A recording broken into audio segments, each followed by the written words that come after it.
नमस्कार मित्रांनो, मी आकाश म्हात्रे आणि तुम्ही पाहताय अक्कू म्हात्रे युट्यूब चॅनल। मित्रांनो, आपण एक सिरीज सुरू केलेली आहे की आपल्या आजूबाजूला जे काही साखर चौथीचे गणपती आहेत त्या गणपतीच्या मंडळाला जाऊन भेट देतोय, त्या गणपतीच्या मंडळांची बॅक स्टोरी जाणण्याचा प्रयत्न करतोय। सो आज आपण जाणार आहोत डोंगरआळीचा राजा आणि खारकणचा विघ्नहर्ता या दोन मंडळाकडे, बघणार आहोत, विचारपूस करणार आहोत की कशा पद्धतीने त्यांच्या मंडळाची सुरुवात झाली, कोणते सामाजिक कार्य सांस्कृतिक कार्य त्यांच्या मंडळातून होत, या सगळ्या गोष्टींची माहिती आपण घेणार आहोत। सो चला, without any wasting time, let's start a blog, let's start a video.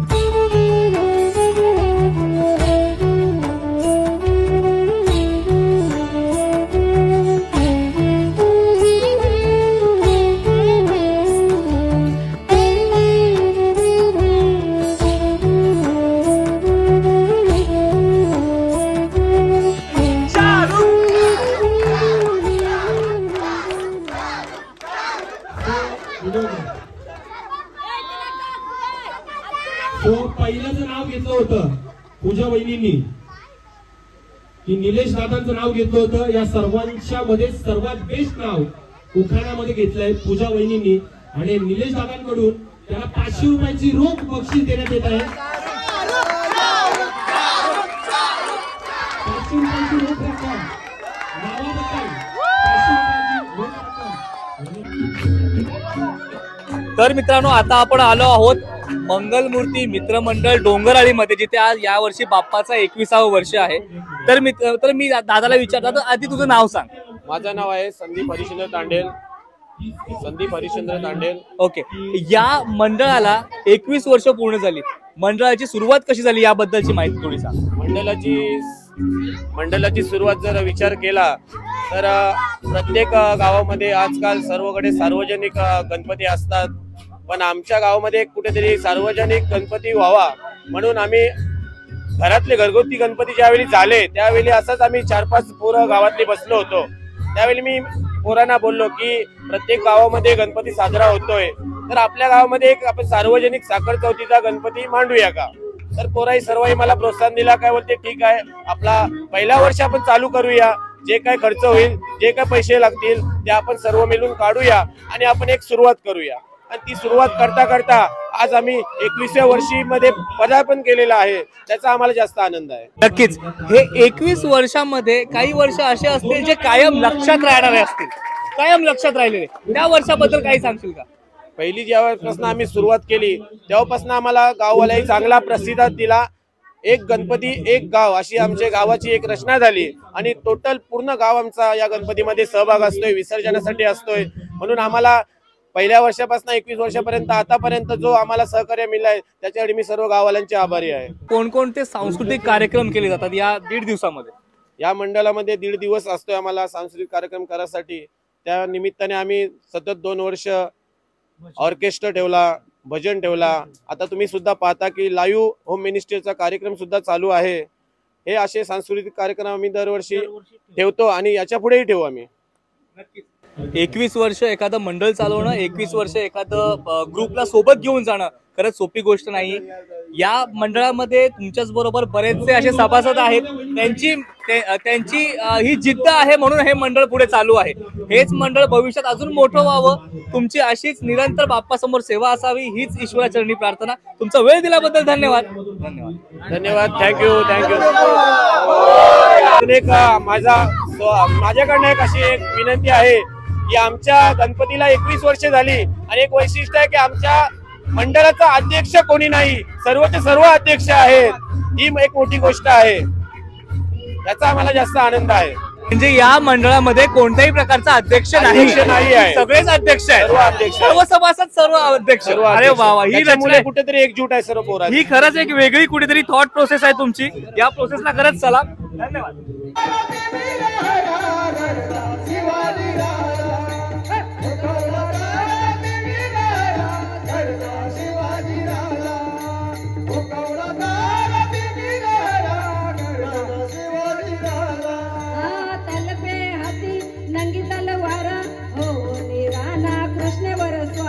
Morya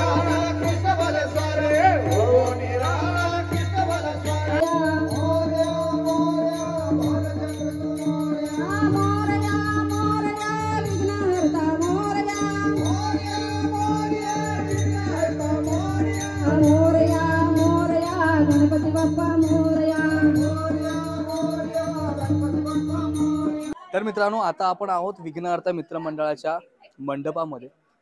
समोर सभासद आहेत, अध्यक्ष आहेत. दादा, तुम्हाला विचारायचं आहे की या मंडळाची सुरुवात कधी झाली, मंडळाची स्थापना कधी झाली आणि याचा विचार संकल्पना कुठून आली, सुरुवात कशी झाली?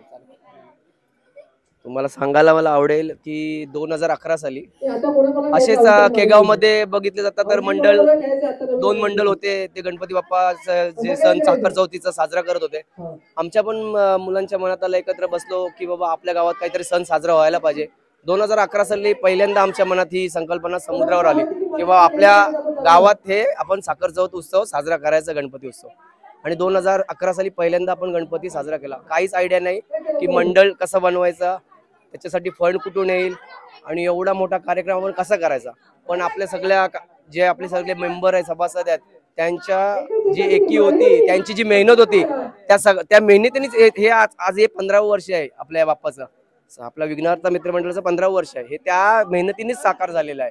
आज एवढे लोक आपल्याला आर्थिक मदत करतायत, कोणी त्यांच्या परीने जसं होईल तसं यथाशक्ती सर्वजण आपल्याला मदत करतायत. पण आपल्या जे मेंबर आहेत, आज आमचे नवनिर्वाचित अध्यक्ष राकेश पाटील आहेत.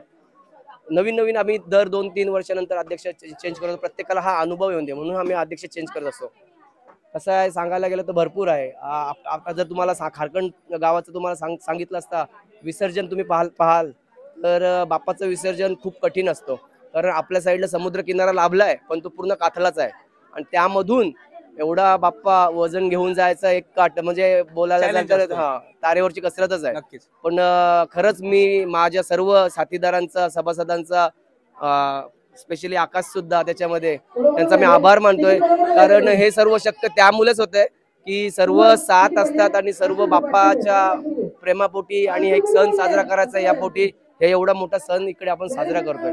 या वेळेचं डेकोरेशन आणि त्या डेकोरेशन बद्दलची माहिती पण सांग. आणि डेकोरेशन या वेळेला बाहेरून बोलवलं होतं की आपल्या सभासदांनीच केलं, त्याबद्दल पण थोडंसं. डेकोरेशनचं थीम कशी आली म्हणजे आता ऍक्च्युली पहिला आपण जातो गणपती बुक करायला. गणपती बुक करताना एक मनात काहीच नसतं की बाबा आपल्याला अशी मूर्त घ्यायची की तशी, आपल्याला जे वाटतं तसं आपण करतो. तर मग या वर्षीची मूर्तीचं अवतार हे आहे, स्वरूप आहे की बाबा ते शंकराचा महादेवाला अर्पित आहे. तर त्याला स्वरूप आपण एक कैलास पर्वतांचं एक श्रृंखला बनवायची, रांग बनवायची आपण एक प्रयत्न केलेला आहे. पण तुम्हाला एक सांगायला मला आवडेल की बाबा याच्यामध्ये हे जे डेकोरेशन बनवलं आपल्याच सभासदांनी एका बनवलेलं आहे. त्याचं नाव आहे प्रणित विलास थळी. या आपल्या सभासदांनी एवढी मेहनत घेऊन, त्याच्याबरोबर 2-3 सभासद अजून होते, त्या सर्वांनी मेहनत घेऊन हे एकदम उत्कृष्ट असं त्यांनी डेकोरेशन इथे उभारलेलं आहे. दरवर्षी तोच करतो. वेगवेगळे थीम असतात, त्याच्या डोक्यात जशी संकल्पना येते तसं तो बनवत असतो. आणि आज एवढं सुंदर, जेवढे पण लोक आली सर्वही नाव दिले बाबा खूप छान डेकोरेशन, खूप छान बाप्पाची मूर्त, खूप छान त्यांना सर्वांना वाटलेलं आहे. नक्कीच. या मंडळामध्ये सांस्कृतिक कार्यक्रम कोणते होतात आणि या वर्षी सांस्कृतिक कार्यक्रम मध्ये कोणत्या कार्यक्रमाचा समावेश केला होता? सांस्कृतिक कार्यक्रम बघायला गेलं तर म्हणजे आता आपण 2-3 वेळेला भजन ठेवलेले होते, लहान मुलांचे खेळ होत आहेत. आणि यंदा 15वे वर्ष होते त्यामुळे आपण कीर्तनाचा सोहळा ठेवलेला होता, कार्यक्रम ठेवला होता कीर्तन करायचा. आणि उत्कृष्टरित्या पार पडलेला आहे. खूप सर्वांना आवडलेला आहे. कलावंती ताई आलेल्या होत्या केळवण्यावरून आणि त्यांनी तो कार्यक्रम साजरा केलेला आहे. खूप सर्वांना आवडले, सर्व मंत्रमुग्ध झालेले, भक्तिमय वातावरण झालेलं, सर्वांना खूप आवडलेलं आहे. मी पाहिलं की आपल्याच गावातले नसून तर बाहेरच्या गावामधले पण लोक बरेचसे पाहायला आले होते भजन, खास करून त्यांची पण प्रतिक्रिया घेतली. बरेचसे लोकांनी वाहवाहीच केली होती. तुमचा वेळ दिल्याबद्दल धन्यवाद. मित्रांनो, तुमचा म्हणण्यापेक्षा एक सभासद म्हणून, एक कार्यकारी म्हणून आपण सोबतच असतो. पण मित्रांनो, कसं असतं, या सगळ्या गोष्टी करण्यामागे जर एकी नसेल तर या सगळ्या गोष्टी होणं खूप कठीण आहे. विघ्नहर्ता मित्रमंडळ हे 15वं वर्ष जे गाठतंय किंवा विघ्नहर्ता मित्रमंडळांच्या 15व्या वर्षामध्ये पाऊल ठेवलेलं आहे ते या सगळ्यांच्या एकीमुळे. आणि बरेचसे सभासद या वर्षी जॉईन सुद्धा झाले, नवीन सभासद सुद्धा जॉईन झाले, त्यांचं सुद्धा खूप खूप आभार. आपण ते कव्हर केलंच असेल, ते कव्हर केलंच. सो हा होता एक छोटासा व्लॉग. प्रत्येक मंडळामध्ये जाऊन आपण त्या मंडळाची माहिती घेतली, त्या मंडळाबद्दल जाणून घेतलं की मंडळ कसा स्थापन झाला, त्याबद्दलची त्याच्या बॅक स्टोरी काय होती हे सगळी जाणून घेण्याचा प्रयत्न केला. ब्लॉग कसा वाटला नक्की सांगा. ब्लॉग आवडला असेल तर व्हिडिओ लाईक करा, शेअर करा, चॅनलला सबस्क्राईब करा आणि आम्हाला इंस्टाग्रामला फॉलो करायला विसरू नका. भेटूया पुढच्या अशा छान अशा ब्लॉग मध्ये. तोपर्यंत धन्यवाद, काळजी घ्या. गणपती बाप्पा मोरया. मोरया.